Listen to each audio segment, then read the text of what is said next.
I'm here to talk about trauma-informed care, and it probably is going to be highly relevant to work with adolescents, but it's really not restricted to work with adolescents, because a lot of what I'm going to say is applicable to work with younger children as well. So, let me just get this moving. I put up my email and phone number in case there's any follow-up questions. If anybody wants to contact me around this, feel free to do so. You also have really 4 handouts, although it looks like 3. One is the PowerPoint presentation, and the only change I made in the PowerPoint presentation from your version to up here is a typo. I had a spelling error up there, so that's it. There's also a list of resources and references, some of which I'm going to speak directly to during the course of the talk, and some of which are just for your information. And then there's a handout with 2 announcements, so that's why I say it looks like 3, but it's really 4, about upcoming programs that I think you want to know about, and I will be mentioning those in the course of today's talk as well. So I'm going to go through trauma and its impact pretty quickly, because I really want to get to the issue of how to work with these kids. But for those people who really don't know much about it, I want to make a couple of general points. The first is that there are recognized sources of trauma that the literature talks about all the time with respect to children. Common sources of trauma, particularly for children in the child welfare system. Child abuse, physical or sexual, child neglect, witnessing domestic violence, being part of community violence, either where you're a victim of it or you've witnessed it. Okay, those are documented, huge amount of literature on the impact of the traumatic impact of these kinds of events on children. And when we talk about trauma, we're talking about the impact that lasts for a long time. Now, many children, interestingly, are poly-victimized. That is, that they have multiple sources of trauma in their history. As a matter of fact, one major study that was of just a national sample interviewing adolescents at random, not kids in the child welfare system, found that 2/3 of the kids they interviewed had been exposed to more than one type of victimization in their lives, and 30% had experienced 5 or more types of victimization. So it tells you this is a very widespread problem, not just restricted to kids in the child welfare system. Now, I also want to, though, make the point that children in the child welfare system tend to be disproportionately representative of people of color, and I just want to give you a sense of this. In New Jersey, if you read down the first column, the percent of children in New Jersey who are classified as white is 53%. 53% of children under the age of 18 in New Jersey are white. 15% are black, 22% are Latino, and 8% are Asian. Now, this breaks down into further categories, but these are the global categories, okay? Now, when we look at the kids who are receiving services from the Division of Child Protection and Permanency, what do you observe in that second column? What strikes you in that second column as compared to the first column? Yeah.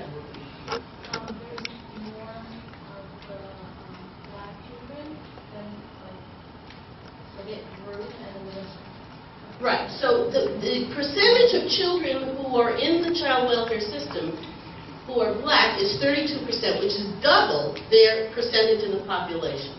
So that's what we call a disproportionate representation. And what else besides black kids? Do you see any other disproportionality? White.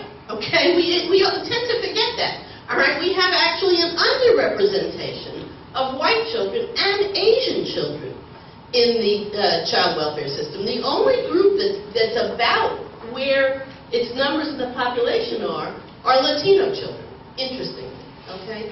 So, and then, now, and you have to remember, in order to fit into that category of receiving services, there's already been a substantiation of child abuse or neglect.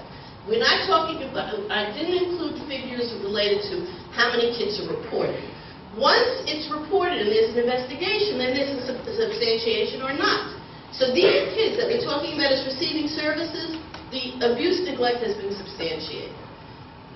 Now, what the third column is the percentage of kids in each of these categories who are out of their homes.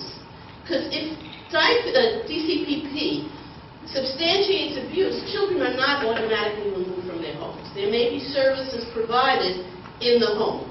So we're talking now about what happens, the kids that end up getting removed from their homes. Do you notice anything about that column?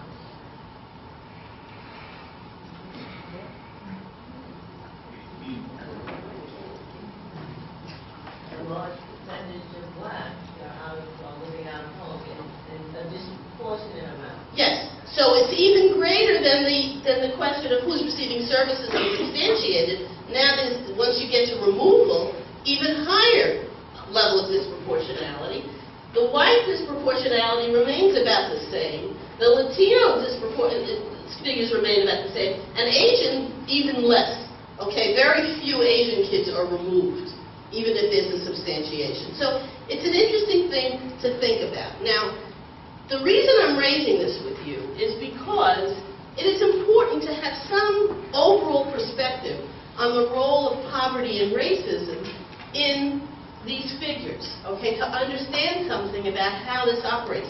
And this is not a whole lecture on that, all right? But part of the reason that I gave you the handout about undoing racism is because this is a program that has been around for the last 30 years, and in the last, I'm going to say 5 to 10 years, there's been a particular focus on the child welfare system around the country. And these workshops are phenomenal, and if you have any ability to come to the next one or any of them, I would urge you to do so. So this is an announcement of the one that's coming up next month in Newark, and students usually get a reduced fee. No one is kept out for money.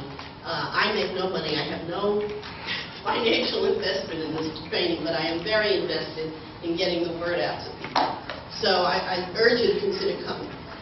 But when we think about the roles of poverty and racism in those numbers that we just went through, first of all, we have to understand that poverty and racism increase the rate of all those types of trauma, and particularly things like community violence, right? So when kids are living in poor communities where there's high levels of violence, they're much more likely to be exposed to those kinds of traumatic experiences.